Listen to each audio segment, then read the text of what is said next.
Bismillahirrahmanirrahim.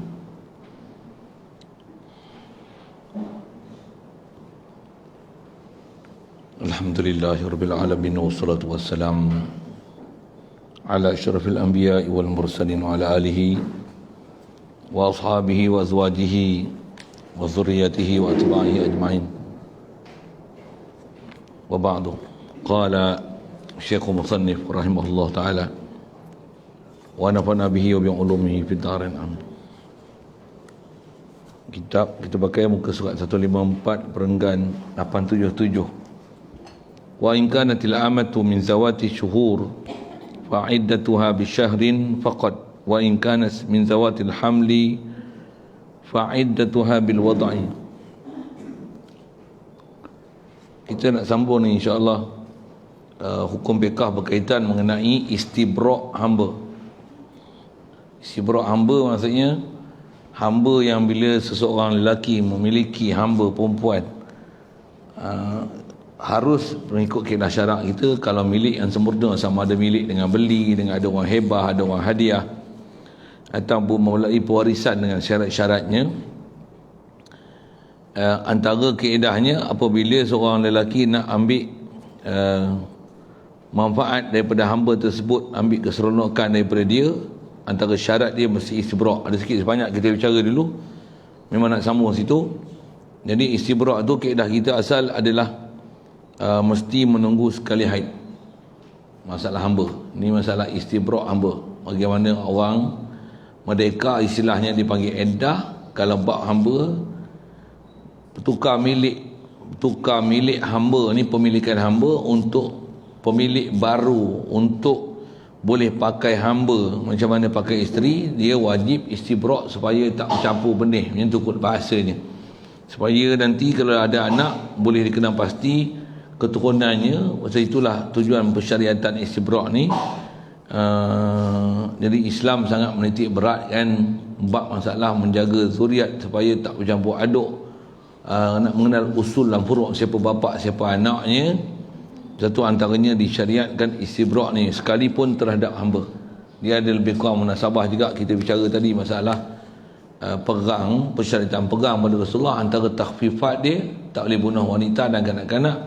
Dan kanak-kanak yang ditawan dalam peperangan, antaranya mereka akan jadi hamba. Kita ada bicara itu muwalat apa seumpamanya. Yang antara alamat kiamat adalah berlaku peperangan. Ramai orang-orang kafir, yang kanak-kanak dan wanita yang ditawan, yang akan dimiliki oleh orang Islam. Dan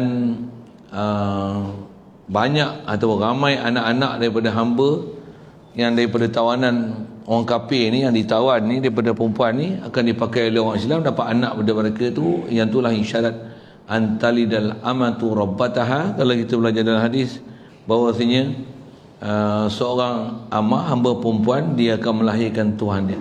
Antalidal amatu rabbataha, siapa Rabb, apa pemilik dia.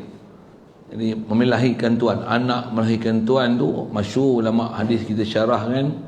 Dia adalah banyaknya peperangan, khasnya berlaku peperangan paling besar, Nabi Isa bunuh Dajjal, dan tak ada kafir zimmi pada zaman tersebut. Semua Yahudi Nasrani dibunuh, semua orang kafir lelaki yang balik akan dibunuh, semua orang perempuan dan kanak-kanak daripada orang kafir akan ditawan jadi tawanan Islam. Semua tu akan diperaitkan, dibagi pada tentera-tentera Islam. Bayang tengok, menjut ramai manusia itu semua akan jadi hamba orang Islam. Itu asal dia. Sikit sebanyak kita bicara dulu. Kemudian asal kita nak sambung masalah hukum istibra' tu. Wa in kanas, jika adalah amah itu, kata dia min zawati syuhur, maksudnya hamba tu belum ada haid, hamba tu dah putus haid. Kaedah nak istibra' dia macam mana? Bi syahrin, dengan sebulan.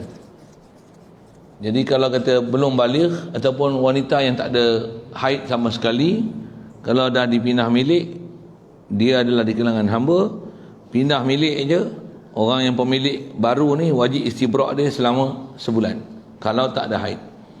Wa in kana min zawatil hamli fa'idatuha bil wadai, jika adalah wanita hamba ni dia sedang dalam keadaan hamil, jadi tuan baru ni dia tak boleh untuk pakai hamba ni melainkan bil wadai, dengan beranak, dengan bersalin.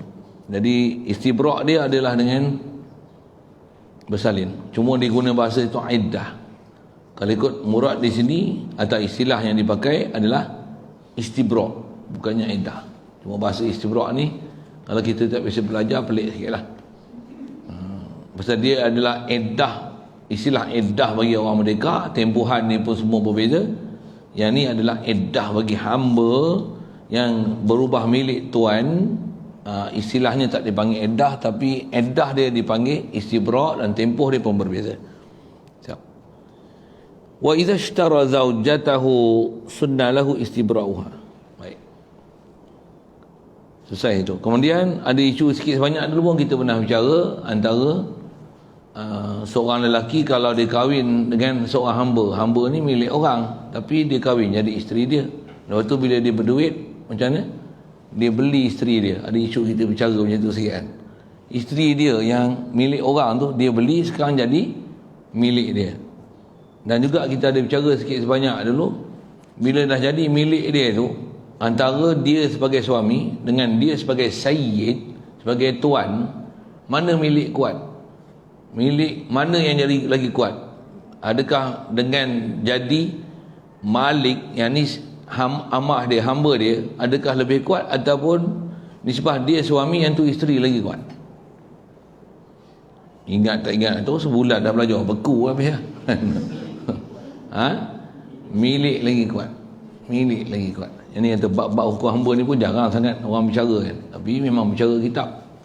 So, saya dulu memang mula-mula mengaji pun susah juga bab hamba ni, kita pun tak pernah belajar. Tapi menghadap sungguh-sungguh. Boleh cerita lah, kalau suruh saya bentang atas kerja lah ni saya boleh bentang satu-satu. Saya boleh cerita haba semua dalam kepala otak saya.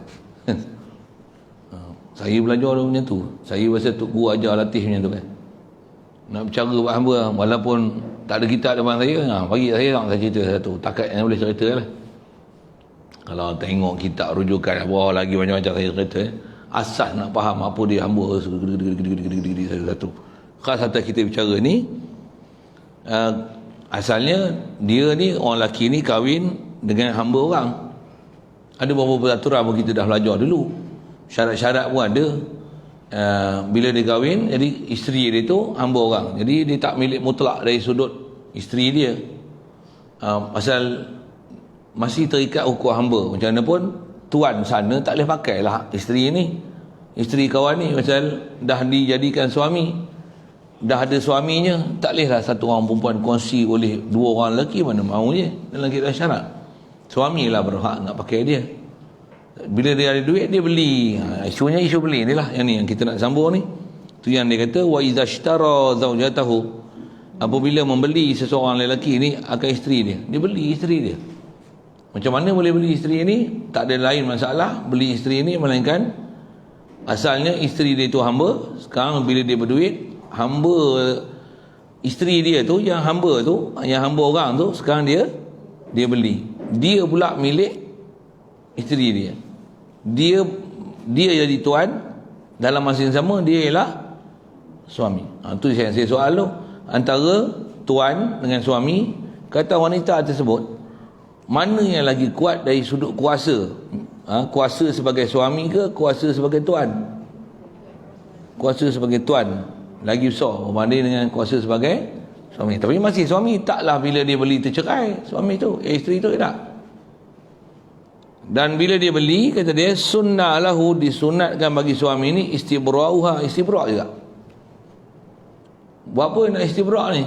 Supaya anak tu nanti boleh dikenal pasti adakah anak tu dalam status masa isteri itu dalam milik orang, ataupun anak tu dalam keadaan anak tu setelah dia beli dalam milik dia. Macam mana? Sekali pun itu yang nisbah hukum sunat. Sunat istibra', wajib tak? Maksudnya dah suami kan, tuan dia tak pakai. Tu yang kata ada istibra', hukum istibra' tetap ada. Dan ada tu untuk buat apa? Pasal tuan sana bukan pakai, suamilah pakai. Sekali pun itu ada istibra'. Cuma istibra' tu tak apa, Istibrak tu untuk membezakan anak yang dapat tu adakah dalam milik tuan sana ataupun dalam milik sekarang dia sebagai tuan baru. Itu tujuan dia. Tu hikmah dia. Ha? Sebulan tu istibrak ya. Istibrak tu sebulan. Kalau hamil sama lahir anak. Macam mana boleh ke dia pakai isteri dia? Isteri tak ada masalah dia nak pakai.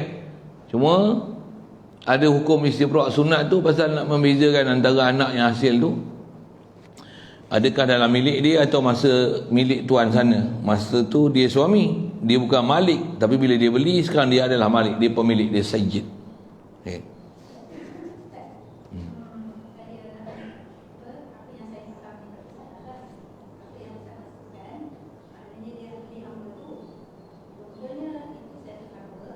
Mula-mula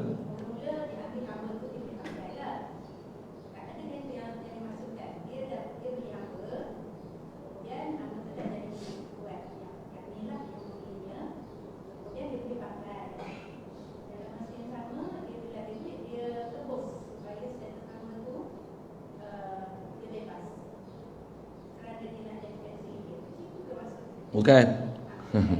Oh, kelas itu tak ada tu. Yang itu tak ada ya? Oh, padahlah. Itu tak ada. Nanti yang bila bab jadi bila belajar kena cerita lain lah tu. Dia faham macam lain tu. Isu kita bicara ni ialah isu dia, kalau asal cerita dia macam ni, pasal isu pun orang lelaki yang merdeka, dia kalau asal hukum tak boleh kahwin dengan hamba melainkan dengan syarat tertentu. Zalika liman khasyal anata minkum, tu antara sebut dalam Quran. Orang merdeka lelaki hanya boleh kahwin dengan hamba dengan syarat orang merdeka terlalu mahal dan dia dah tak boleh dah nak tahan diri dia. Kalau dia tak kahwin juga dengan hamba akan terjebak dalam zina. Barulah boleh kahwin dengan hamba. Jadi asalnya bila hamba ni dia bukan orang merdeka, dia milik orang kan. Kalau tuan dia nak kahwin dengan dia, tuan dia mesti istibrak dulu, lepaskan dia sekali haid baru boleh nikahkan dengan siapa yang nak dinikahkan dengan hamba dia. Bila dah dinikahkan hamba dia tu, dia tak boleh pakai dah lah. Pasal walaupun hamba dia, pasal dia dah nikahkan dengan orang lain, suami je lah boleh pakai. Okey. Bila suami ni pakai dia suami lah. Kalau dapat anak memang bin pada suami, tapi anak ni milik tuan. Pasal isteri pun milik tuan lagi, anak milik tuan. Dan bila bapak ni merdeka, bapak dikendaki membayar. Kalau dia nak merdekakan anak tu, dia kena bayar harga anak tu. Kalau harga dia katalah 500,000 bayar untuk tebus anak tu. Sekarang anak tu merdeka. Pasal anak bila dia merdekakan tu, memang status anak dia, anak bin pada dia, tapi anak tu hamba pasal maknya hamba, anaknya hamba. Ni lekenya kahwin dengan hamba. Tu satu hal. Jadi isu kita ni mula-mula isteri. Sekarang bila dia berduit, dia buat apa? Dia beli isteri dia. Bukan maksudnya tebus, dia beli lah. Dia beli. Isteri dia katalah harga 1 juta tu dia beli. Contohnya saya sebut harga tu, dia beli. Bila dia beli, sekarang suami masih suami, bukan tercerai. Bila suami pun dia boleh pakai isteri dia. Bila dia beli, kalau kata dia tak kahwin pun dengan perempuan tu, kaedah hamba ni, bila mana-mana orang lelaki beli hamba, yang hamba sah untuk dijual beli lah kan, bukan hamba yang cerita Piramli 3 berdolo. Bila marah anda akan dijual, itu harga hamba yang tak ikut SOP syarak. SOP syarak mesti melalui peperangan. Jadi bila dia beli ataupun dia milik dengan sebab perbahagian ghanimah misalnya, bila dia beli milik dia, dia kena istibrak. Okey, nak istibrak untuk dia nak pakai lah. Macam mana pun bila dia beli isteri dia, isteri bukan gaduh nak istibrak dah pasal isteri dia. Yang tu yang kita bicara tu. Jadi dulu isteri, sekarang isteri pun isteri, hamba pun hamba. Macam mana pun kena ke istibrak. Wajib istibrak tidak, tapi sunat istibrak. Pasal nak membezakan antara adakah anak nanti kalau dapat anak tu dapat setelah dalam milik dia ataupun anak tu dalam milik masa tuan yang lama. Itu. Itu isu kita.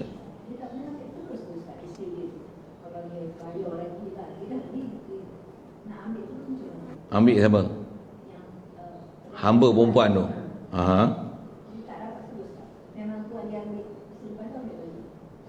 Dah tak boleh. Kalau dia dah beli, memang dia punya. Tuan dia tak ada kena benda lah. Tapi beli lah. Kalau isteri je. Anak bin ke dia pasal benih dia. Tapi anak tu pasal dia hamba orang. Anak pun anak tuan. Anak tu milik tuan. Milik tuan. Benih bin bapak. Boleh faham saya sebab apa? Tuan saya buat misalnya pasal dia cerita tu bandingan untuk mudah faham. Saya ada kambing betina. Kambing betina ni bagi kahwin dengan kambing jantan orang punya. Boleh faham saya sebut? Anak tu anak saya punya ke? Anak kambing saya ke anak kambing sana? Bin kambing sana. Tapi siapa punya anak kambing? Milik siapa? Milik siapa yang milik betina? Boleh faham? Masa tu susah faham hamba cerita bab lembu kambing ni. Antara tuan dia dengan hamba tu, hamba tu dia boleh bagi suku lah. Contohnya puasa dia tak atas hamba. Ya, betul.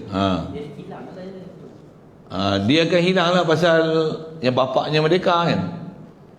Asalnya milik dia kan. Asalnya milik dia. Jadi bila milik dia, kawan tu nak bagi mereka, dia kena bayar.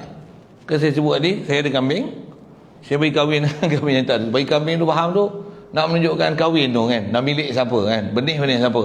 Bila bagi kahwin, tentulah kahwin benih kambing tu lah. Untuk anak siapa punya? Anak ni kalau kaedah binatang, siapa pemilik betina, itu anak tu adalah pemilik siapa binatang yang betina tu.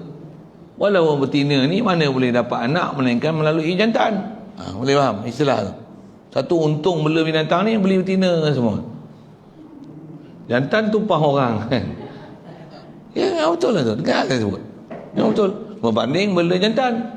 Bela jantan dapat anak semua orang punya. Semua orang punya. Sikitlah ke sana untuk hukum bagi faham. Yang tu pun ada belajar bab binatang tu lah, bab pemilikan, masalah milik, tentu apa nak sebut. Jadi situlah asal bicara kita, situlah. Jadi maksudnya asal tu isteri, sekarang dia beli, jadi masih isteri dia, dalam masa yang sama dapat satu lagi kuasa baru. Apa dia? Dia tuan, dia sayyid. Jadi boleh pakai. Dulu pun boleh pakai, sekarang boleh pakai. Dulu pakai atas nama isteri, sekarang pakai atas nama isteri pun boleh, pakai atas nama tuan pun boleh. Apa itu? Kena istibrak ke? Sunat istibrak. Itulah saya bicara kita.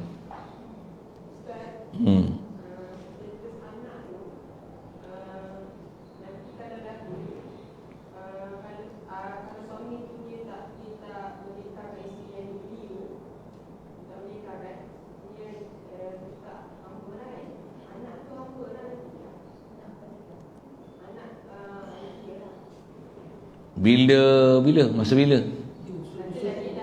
Dia dah beli. Selepas beli. Bila beli, anak merdeka. Bila beli, pakai, anak yang hasil daripada hamba yang dipakai, anak merdeka. Anak tak akan jadi hamba pada bapa.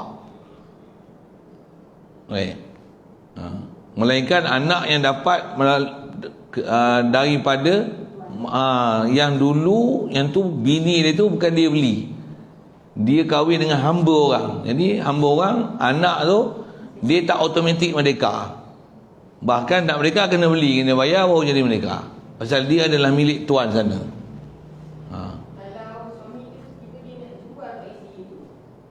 Nak jual isteri tu boleh tu dari segi hukum.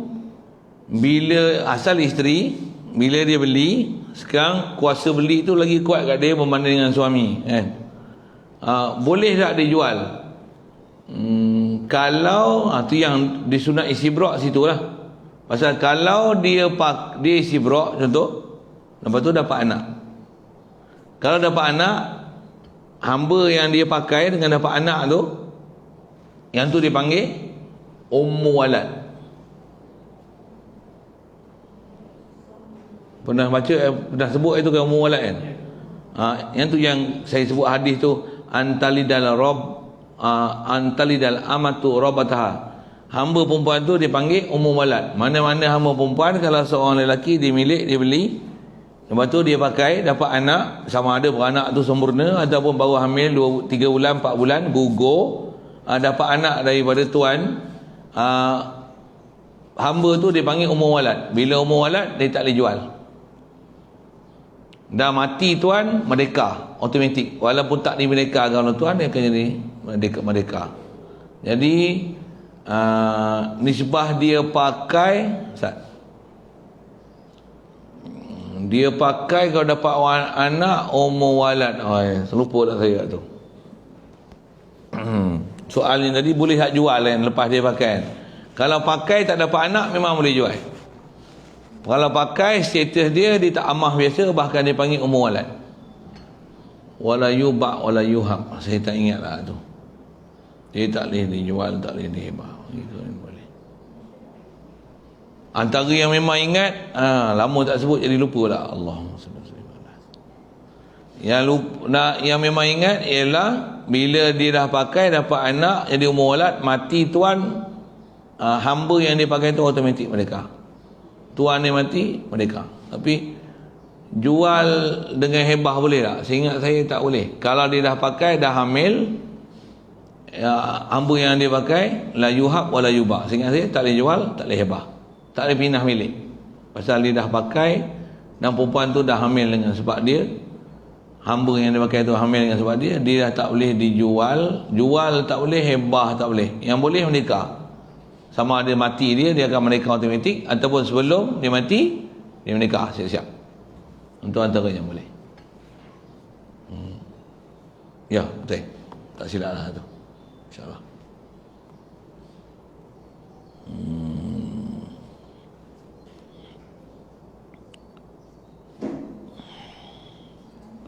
Amal amatul muzawajatu awil muqtadatu idza ishtaraha syakhsun fala yajibu istibra'uha halan. Kata dia, ada pun hamba yang telah dikahwinkan ataupun yang dalam keadaan beredar, apabila seorang tu dia beli, syakhsun seorang tu beli, fala yajibu istibra'uha, dia tak wajib istibra'kan dia halan pada ketika itu.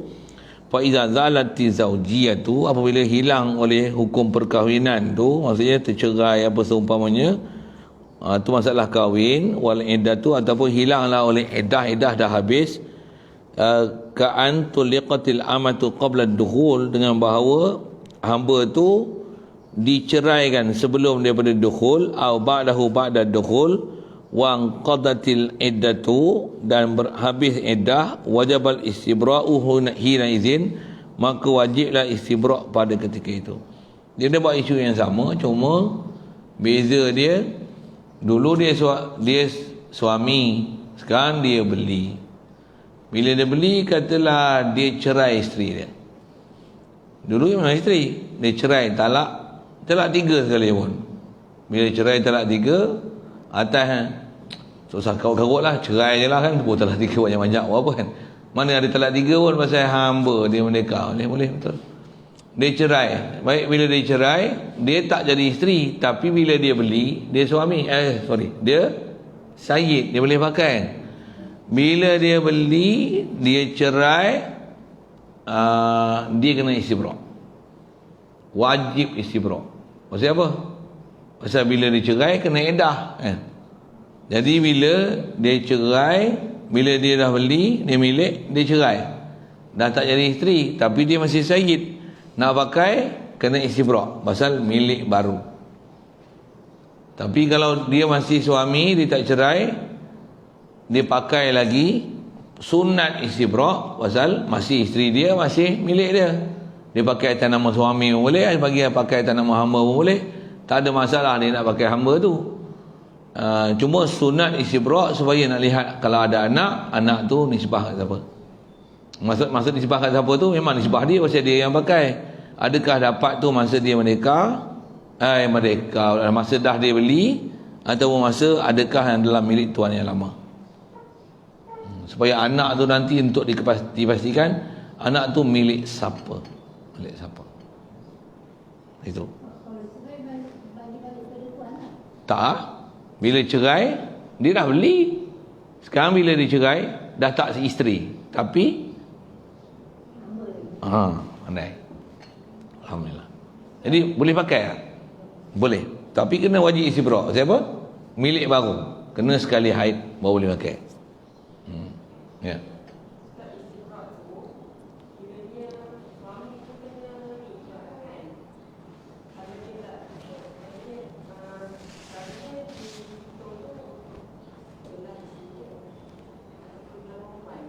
Macam mana selalunya?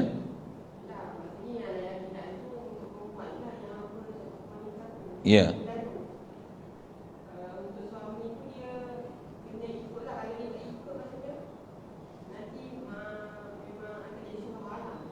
Akan jadi dia tak jadi syubhah. Cuma anak tu nanti kalau kelahi-kelahi, kata dia yang ni hamba, yang ni anak ni milik aku. Pasal dulu gua kahwin, yang dia anak aku dah milik aku punya, anak ni aku punya. Kawan kata mana pula aku dah kahwin, baru bila aku dah beli aku pakai, dia mengandung selepas aku beli dia. Kan kelahi situ. Untuk elakkan kelahi tu yang sunat istibra'. Nisbah dia nak pakai tak ada masalah apa. Cuma bila dapat anak misalnya dalam proses tukaran milik tu, adakah hak nanti kepada malik asal yang dia sebagai suami, ataupun sekarang dia sebagai malik, sekarang dalam milik dia dapat anak tu merdeka, anak dia. Boleh.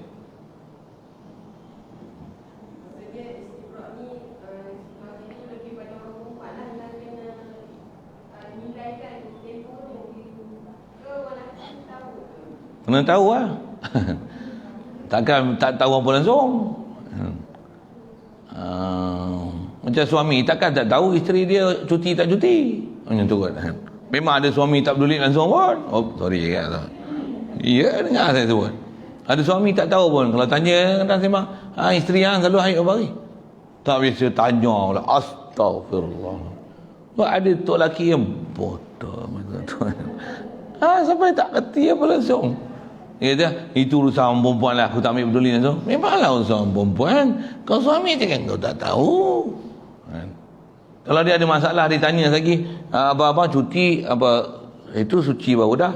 Lepas tu, suci baru 10 hari, itu main ambil darah ni. Macam mana bang ni? Macam mana bang ni? Takkan tak peduli langsung. Sikit lah bahasa itu. Jadi atas kata tanggungjawab, tambah kalau kita isu macam ni, orang yang ambil berat dalam macam ni memang suami memang suami kalau kata sebut hukum ni apa? Suami memang suami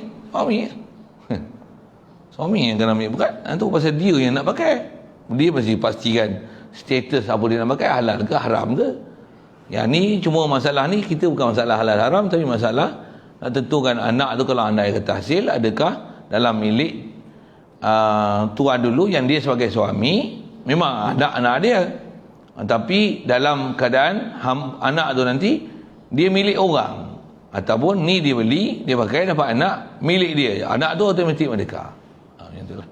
Jadi kalau nak kata belah lelaki ke belah perempuan, nisbah nak jaga edah tu memang hukum kena jaga, dan memang besar tu kalau faham tu suami lah. Pasal dia yang berkaitan hukum, boleh pakai tak boleh pakai tu dia. Isteri ni menurut je, hamba ni menurut je.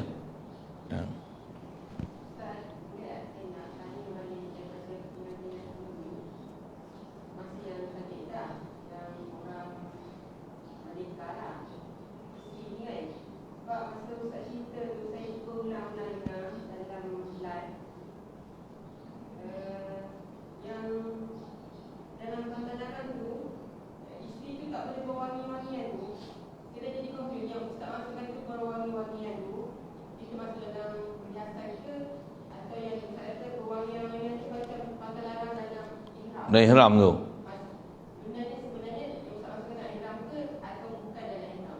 Bukan dalam ihram lah ni, nak cerita tu. Saya nak cerita bandingan yang masalah berwangian tu ke ihdat, kena tinggal perhiasan kan. Tinggal perhiasan dah kena tinggal berwangi-wangian tu. Saya datang ke ihram tu nisbah tak boleh pakai berwangi-wangian tu. Kan dalam ihram pakai sabun pun tak ada bau apa semua kan. Nisbah orang perempuan yang berihdat, dia kena dalam keadaan mati suami 4 bulan 10 hari itu, dalam masa dia berkabung tu, memang kelang rantai apa semua kena cabut. Mesbah wangian tu dia tak boleh pakai wangian. Macam mana dalam macam masa tak boleh dalam ihram. Saya sebutnya tu, bukanlah maksudnya yang ni dalam ihram aja. Kalau dia mati suami dalam keadaan ihram, dia tak boleh pakai. Bukan macam tu. Saya nak bandingkan ke ihram tu, nisbah masih ihram tak boleh pakai wangi-wangi, masih ihdat pun tak boleh pakai wangi-wangi. Itu.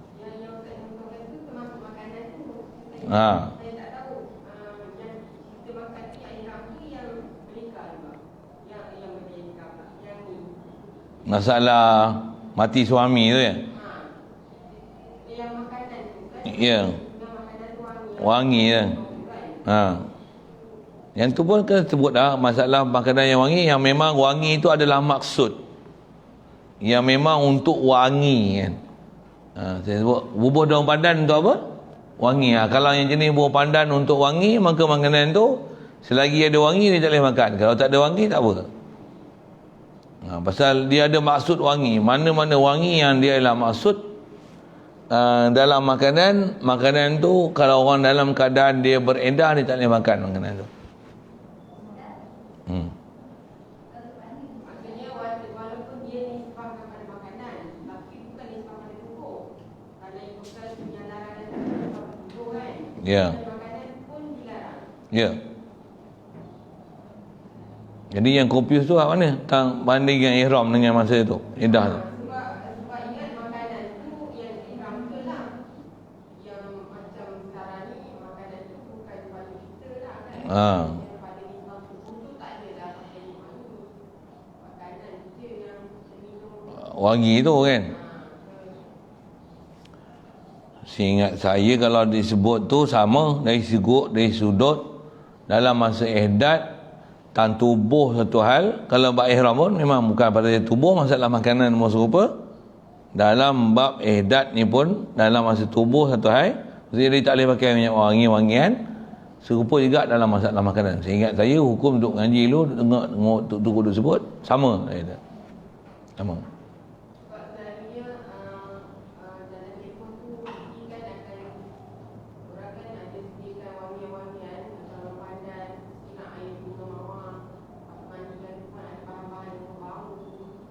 Masa mandi kan, banyak tu, tapi dia kan ada dalam sisi lah maksudnya. Adalah bersampingan dengan mayat yang dimandikan tu. benda-benda yang wangi tu lah. Lah dia boleh duduk di sisi lah, dia tu tak boleh. Pasal yang tu dia tak istimal, dia duduk sebelah. Kan ada saya juga sebut, misalnya duduk mengaji dalam rumah, ada majlis ilmu, anak dia duduk baca Quran, anak dia bakar bukhur tu. Bukan dia bakar, anak dia bakar kan. Dia bukan bakar, tapi bau asap tu pergi kat dia. Nisbah dia nak bau, pasal bauan tu pergi kat dia, tak apa. Tapi bukan dia yang bakar. Bukan dia yang bakar. Kalau makan tu, orang nak masak dalam rumah tu wangi-wangi, tak ada masalah. Tapi dia tak boleh ambil, dia tak boleh tanawul, tak boleh akli, tak boleh makan makanan tu. Pasal nisbah dia untuk dia akan jadi haram. Pasal termasuk dalam ihdat. Yang tu nak kena faham. Taklah macam mana? Taklah maksudnya haram tu hanya untuk nisbah dia nak pakai wangian ke diri dia. Tapi apa yang nisbah kat dia nanti akan ada wangian sebab tu makanan. Antaranya dia bakar setanggi ke apa kan, dia yang cucuh api tu. Dia yang ma haruma ittikhadhu haruma istimalu. Ada kaedah tu dalam fiqh dobit dia. Apa yang kita haram nak pakai, nak ambil, pakai pun tak boleh. Maksudnya kalau kat kita kat badan tak boleh calit, nak cucuh tak boleh. Cucuh tak boleh. Dia memang ada kaedah tu dalam kaedah-kaedah fiqh kita. Boleh. Kenapa ni? Belakang ni. Boleh, faham?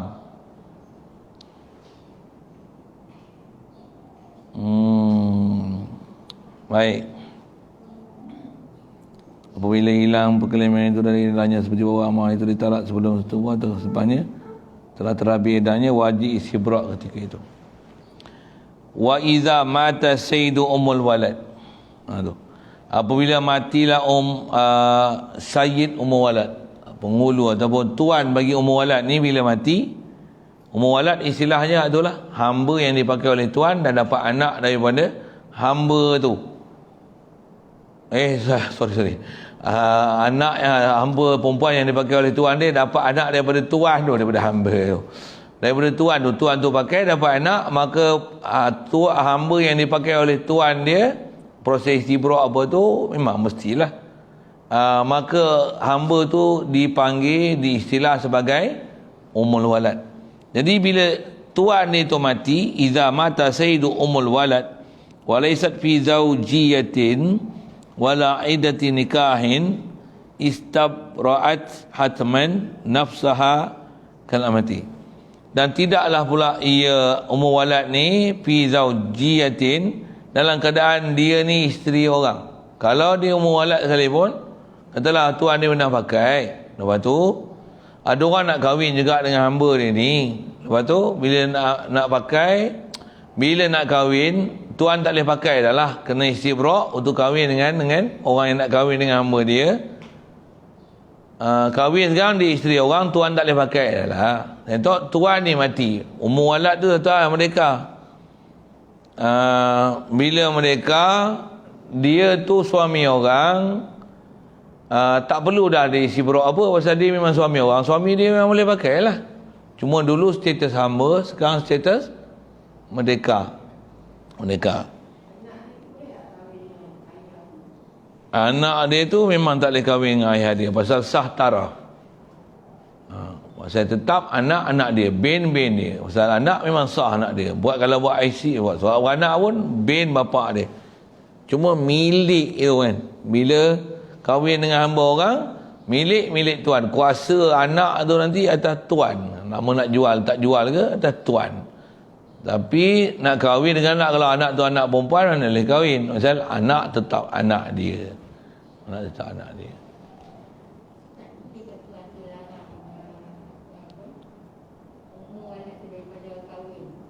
Bolehkah tuan tu halang kahwin? Tuan dia, ikut dia bagi kahwin dan dia pasal dia wali. Dalam masalah ummul walad, hamba ni yang boleh mengkahwinkan hamba tu tuan, sayyid. Boleh mengkahwinkan hamba perempuan ni, siapa wali dia? Wali dia sayyid. Antara dia pakai, kalau dia nak kahwinkan kepada orang lain, dia wali ni. Aku nikahkan kau dengan hamba aku. Dia sebagai wali. Pasal masa tu dia jaga nafkah apa. Cuma kat dia istimewa, dia boleh pakai. Kalau dia nak bagi kahwin, atas dia lah nak bagi kahwin atau tak bagi kahwin. Cuma bila dia bagi kahwin, lepas nafkah daripada dia. Pasal apa? Isteri, suami lah kena tanggung nafkah. Sayyid, dia tak boleh pakai, suami lah kena bagi nafkah, makan minum. Tapi masih hamba dia, milik dia. Dia ada terikat dalam tu sikit. Okey.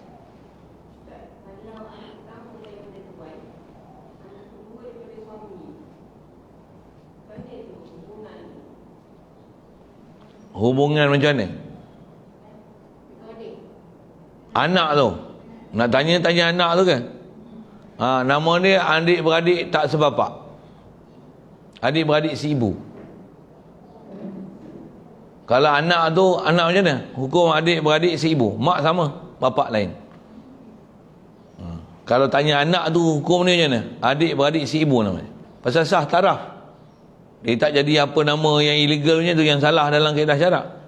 Tuan dia pakai pun sah, dapat anak. Bin tuan lah. Anak tu merdeka. Untuk dia bagi kahwin. Di istibrak dulu, dia bagi kahwin. Dapat anak pula dengan ni. Anak tu, adik-beradik seibu. Bapak lain.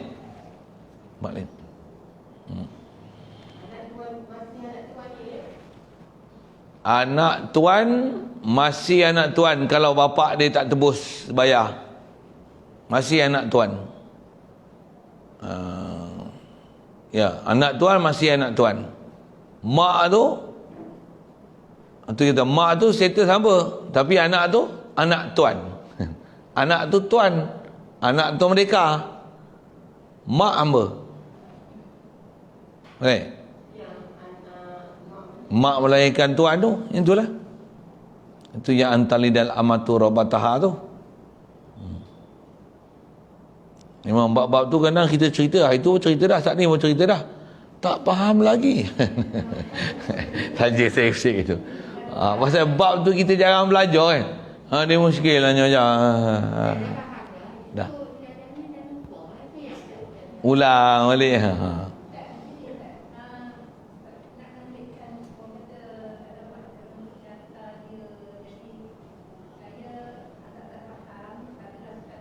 Takut tak faham, takut silap. Lepas tu?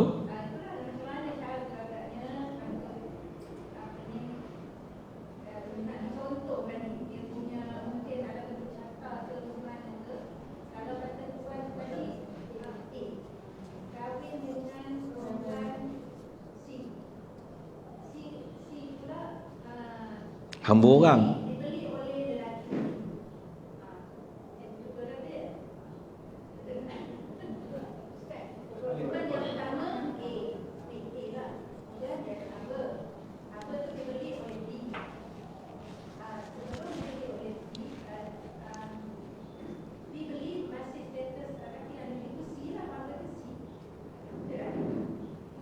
Yang tu pasal pergi ke orang lain tu, yang tu yang muskil tu.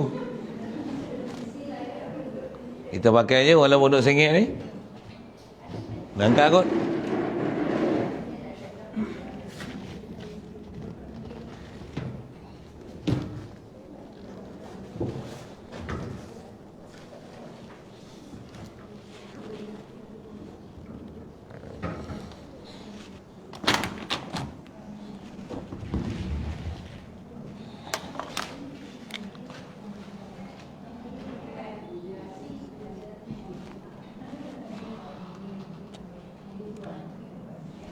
A ni tuan.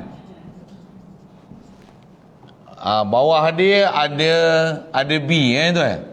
B ni hamba. Hamba perempuan. Saya lukis dengan lambang nang. Hamba pedal pop. Perempuan lah. Hamba perempuan. Yang ni isu kita.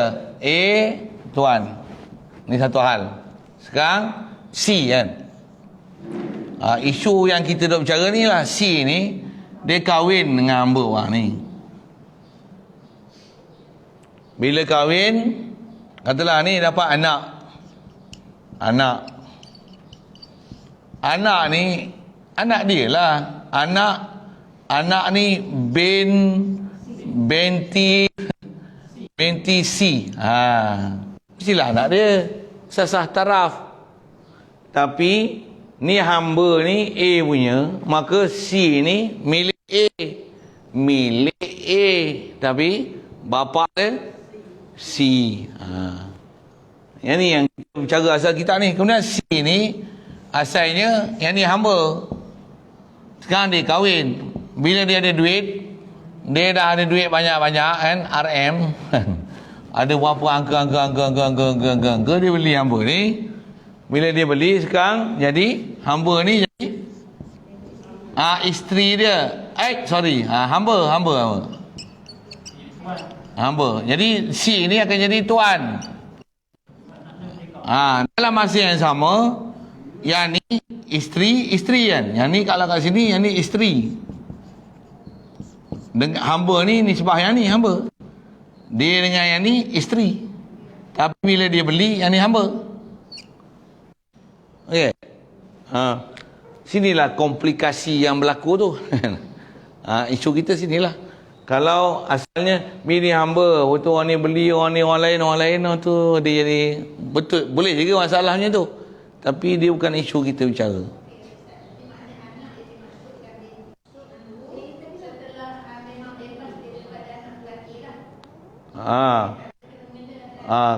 Tiang soalan ni, kalau A ni sebelum A dia kahwinkan B ni dengan C, A dengan B ni dah ada anak pula. Bila ada anak dengan ni, dia ni dengan ni, yang ni dia panggil ummu walad. Yang ni dia panggil ummu walad. Kalau ada anak, yang ni panggil ummu walad. Bila jadi ummu walad, kalau dia nak kahwinkan, cuba yang ni nanti bin A lah. Binti A lah. Binti A. Bila dia nak bagi kahwin, mesti dia tak pakai dalam hamba dia kan. Kena istibrak. Bagi kahwin. Bila kahwin dapat anak, yang ni nanti bin C lah. Pasal bapak dia sana. Cuma yang ni, anak dia. Nama Ummu Walad. Okey. Isu dia sikit. Ditanya tadi, anak dia lah. Anak ni dengan anak ni apa kaitan? Yang ni adik seibu sama sama. Tapi bapak lain. Inilah isu dia. Ada lagi? Apa sini? Baru nampak. Okey. Kadang kena tulis juga tak? Walaupun sampel lah. Alhamdulillah. Baik. Selesai. Ni sambung kita ni masalah. Matilah Sayyid Ummu Walad. Lepas tu walaisat fi zaujiyatin. Ummu Walad ni bukan dalam keadaan jadi isteri orang. Dia tu masih status hamba bagi sayyid dia yang mati tu. Wala iddatan nikahin, dan dia bukan dalam keadaan iddah bernikah, dengan makna suami itu cerai dia. Lepas tu dalam iddah, lepas tu tuan dia mati, istabra'at hatman nafsaha kal amati. Ummu walad tu dia kena istibra'. Dia kena istibra'. Fayakunu, kita baca dulu. Fayakunu istibra'uha bi syahrin, adalah istibra' dia dengan tempoh sebulan. In kanas min zawatil ashuri, jika dia daripada orang perempuan yang mempunyai bulan, maksudnya dia tak haid lagi ataupun dah berhenti haid. Wa ila sekiranya tidak, maksudnya kalau dia ada haid, fa bi haidatin, maka dia adalah dengan sekali haid. In kanat min zawatil aqra, jika adalah dia daripada perempuan yang ada kuru, maksudnya ada haid. Walau istabra sayyidu amatahu al-mautu'ah. Tu masalah lain pula. Jadi itu isu dia. Asal nak sebut ialah orang perempuan, bila tuan dia hamba perempuan, tuan dia pakai dapat anak, yang ni hamba ni dia ada special name kan. Nama special. Nama dia Ummu Walad. Ummu Walad ni tak boleh dijual, tak boleh dihebah, tapi boleh dimerdekakan kalau tuan dia merdeka. Kalau tuan dia tak merdeka, status dia masih hamba, tapi kalau tuan dia mati, automatik dia merdeka. Antara yang boleh dia buat adalah merdekakan, ataupun dia kahwinkan Ummu Walad dia ni dengan orang lain. Tapi bila dia kahwinkan, dia tak pakai lah. Macam mana pun asal nak sebut, isu kahwin-kahwin tu satu hal. Kita ambil tadi dulu. Jadi bila Ummu Walad ni, sayyid dia mati, dia merdeka terus. Dia bukan cerai. Merdeka, mati kan. Mati pula bukan mati suami. Mati apa? Mati tuan. Bila mati tuan, dia Ummu Walad, apa hukum dia? Merdeka. Bila merdeka, sekarang dia dah merdeka. Soal, boleh tak dia kahwin dengan orang lain? Boleh. Tapi wajib atas dia sendiri istibra'. Di atas soalan tadi tu, siapa yang nak kena istibra' ni? Siapa nak berkira situ? Diri perempuan tu sendirilah. Dia lah kena istibra'. Kalau dia main haid, kalau satu period dia tu, katalah masa dia tuan dia mati, dia suci. Suci dia katalah 20 hari. Untuk haid 7 hari. Dia kena beredah selama 27 hari lah. Pasal masa suci tu, mati tu dia suci. Dia tak panggil istibra' lagi. Istibra' tu main haid. Haid dia katalah 7 hari. Suci pada haid tu, itulah istibra' dia. Jadi suci selepas daripada haid sekali, bila mati sayyid, sah untuk dia berkahwin dengan orang lain. Dan dia mati, sayyid dia mati tu bukan nama iddah wafat tu kan. Iddah wafat ni mati suami, yang ni mati tuan. Ni mati tuan. Jadi istibra' dia berapa? Sebulan. Istibra' berhamba sebulan. Istibra' berhamba sebulan.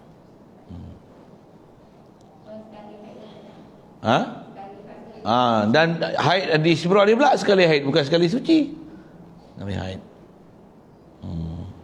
Jadi kalau ada kerajaan Islam lah kena pantau ni.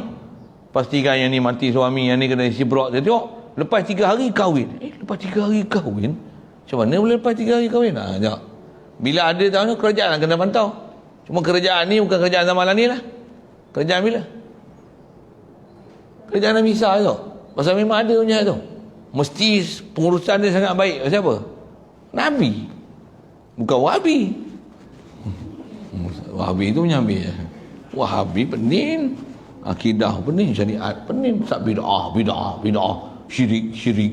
Ahli kuburiyun, capaliyun. Benda lah. Okey. Siap. Itu sikit katok pi Wahabi sambil-sambil tu. Kat mati. Jadi istibrak dia sebulan. Okey, selesai tu. Kemudian walau istabra'a sayyidu amatahu al-mautu'ah thumma a'taqaha fala istibra'a 'alaiha walaha an tatazawwaja fil hali. Okey, macam ni. Dia kata jikalau penghulu tuan tu dia istibrakkan amahnya yang disetubuhinya. Maksudnya ni hamba dia pakai dah hamba ni, tak dapat anak pun, tak hamil lah dengan sebab dia pakai tu. Sekarang bila tak hamil, dia main katalah dia main haid. Main haid tu antara tanda tak hamil lah kan. Bila main haid, suci haid. Tu dah istibrak sekali lah namanya kan. Pasal suci dia pakai, tu main haid, suci dah haid. Suci haid sekali tu namanya istibrak lah. Bila dah istibrak sekali haid tu, dia tak pakai dah. Bila tak pakai dah, dia kata macam ni, nama apa? Joya, aku menikahkan kau sekarang. Okey? Dah istibrak belum? Dah lah, haid sekali dah. Haid sekali tu istibrak tu. Aku menikahkan kau sekarang. Boleh tak lepas menikah terus orang nak kahwin dengan dia? Boleh? Boleh. Tu yang dia sebut tu. Bila dia dah istibrak, amah pun dia pernah pakai, tapi lepas tu datang haid sekali, lepas tu suci tu dia menikah kan? Kemudian memerdekakannya, maka tak ada istibrak. Dia tanya, tak payah istibrak dah perempuan ni. Maksud apa? Dia telah diistibrakkan oleh tuannya. Jadi bila merdeka kena istibrak lagi ke? Tak perlu dah. Maksud apa? Pasal telah diistibrakkan oleh tuannya. Macam mana tahu istibrak? Namanya haid. Selepas suami tuan dia pakai, main haid sekali, lepas suci pada haid tu tuan dia tak pakai, tu dah istibrak lah namanya. Bila suci pula, haid pula, lepas tu suci lagi, dah 2 kali istibrak lah tu. Tambah dah 3-4 kali tuan tu tak pakai, dah berapa kali istibrak dah tu. Tuan dia merdekakan dia. Macam mana? Boleh kahwin dengan orang lain.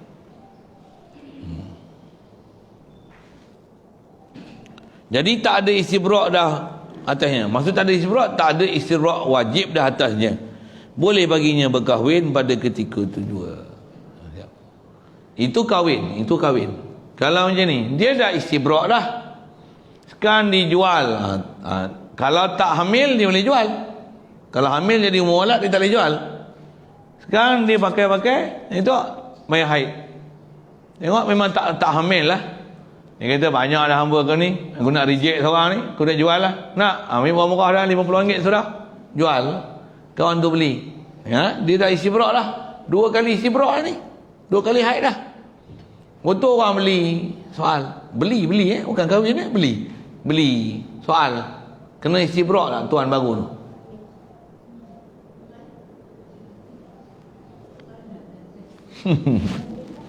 Kena istibrak lah. Tak payah. Siapa kena ingat, kalau dengan perubahan milik kena istibrak.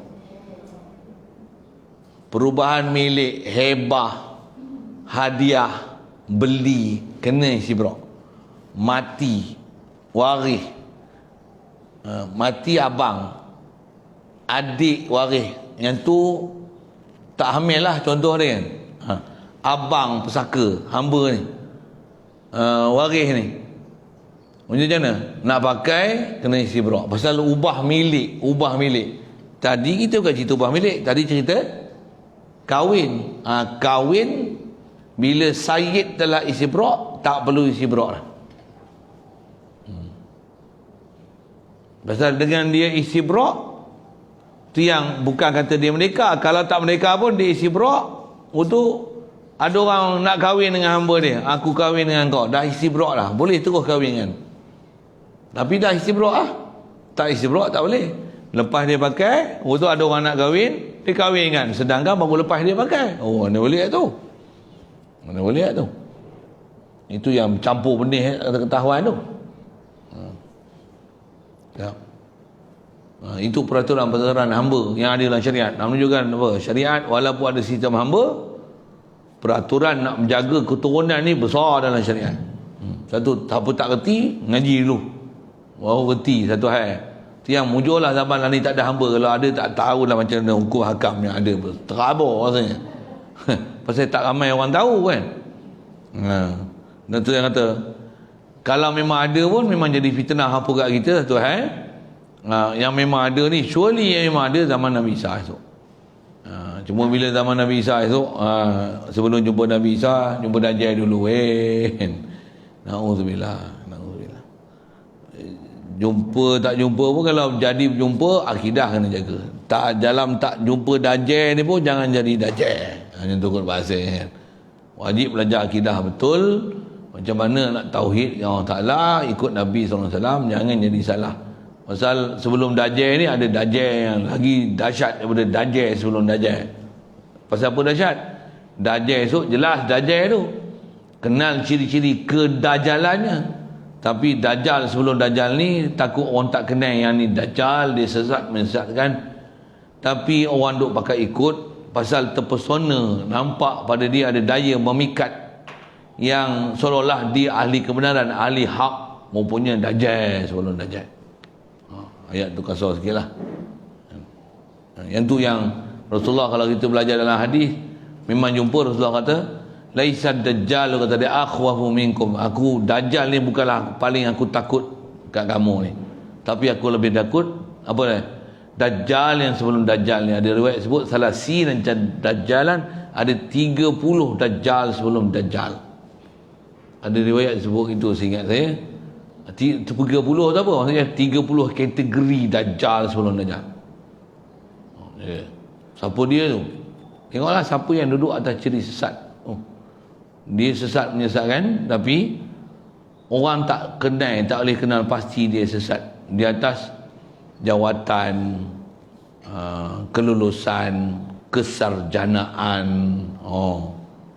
apa ni, kepimpinan, ketokohan, padahal apa dia ajar tu sesat.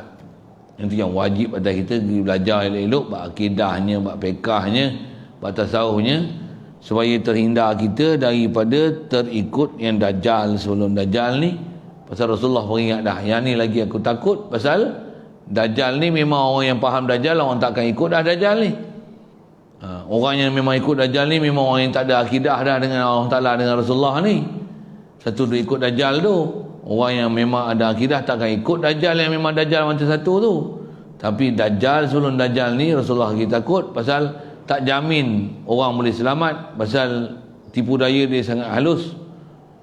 Pasal ramai orang tak kenal yang ni sesat menyesatkan, duk sangka pula dia adalah benda atau perjalanan yang benar. Jagalah.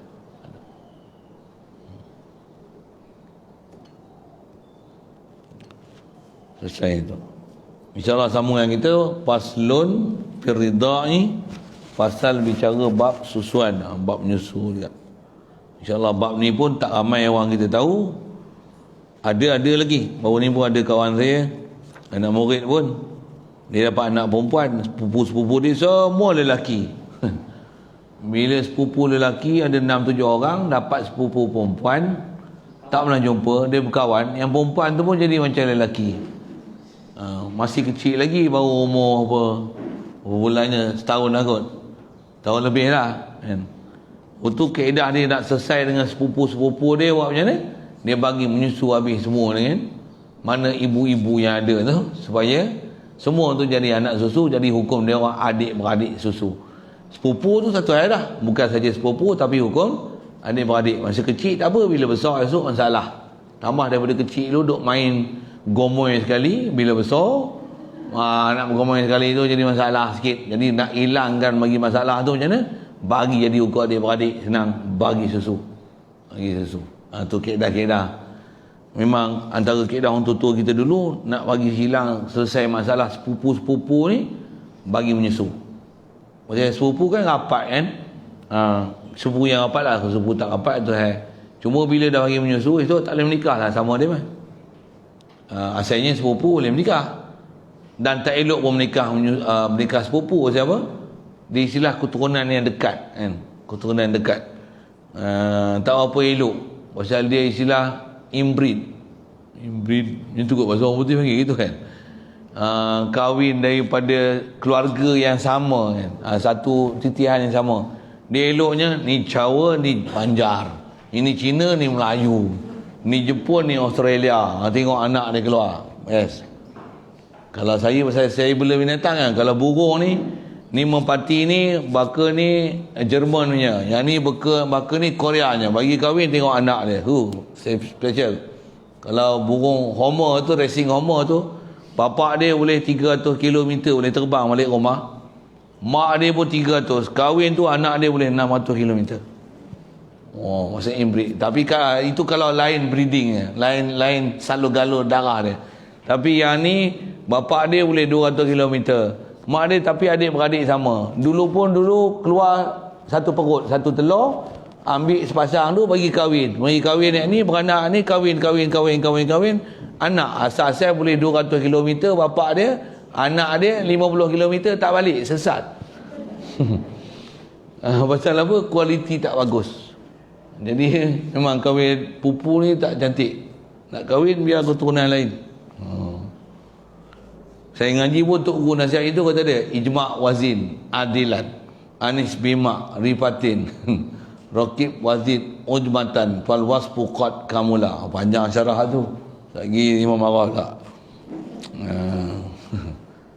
Maksudnya kahwin jangan satu, ijma' kata dia. Kahwin biar ramai. Biar ramai isteri. Ini Melayu satu. Lagi Bangla satu. Lagi India satu. Lagi Australia. Bangla tak mau, ambil lain lah. Yang educated sikit kan, well educated sikit. Saja sagi, tapi nak kena bela lah pula. Bukan nak boleh kahwin bodoh gitu je. Dia pun nak diajar akidah. Maknya tu, mak dia tak ajar akidah, dia duk asuh anak banyak. Cekak orang putih tu, kau balik orang putih pula. Berlaku kelayu, bercerai pula. Balik agama dia. Nanya tu. Saja usik-usik gitu sikit. InsyaAllah sambung bab susuan. Wallahualam. Bismillahirrahmanirrahim. Allahumma nawwir qulubana min nur hidayatika kama nawwartal arda min nur syamsika badan abadan bi rahmatika ya arhamar rahimin warzuqna fahman nabiyyin wa hifdzal mursalin wa ilhamal malaikatil muqarrabin wa sallim tasliman ala jamil anbiya'i wal mursalin walhamdulillah.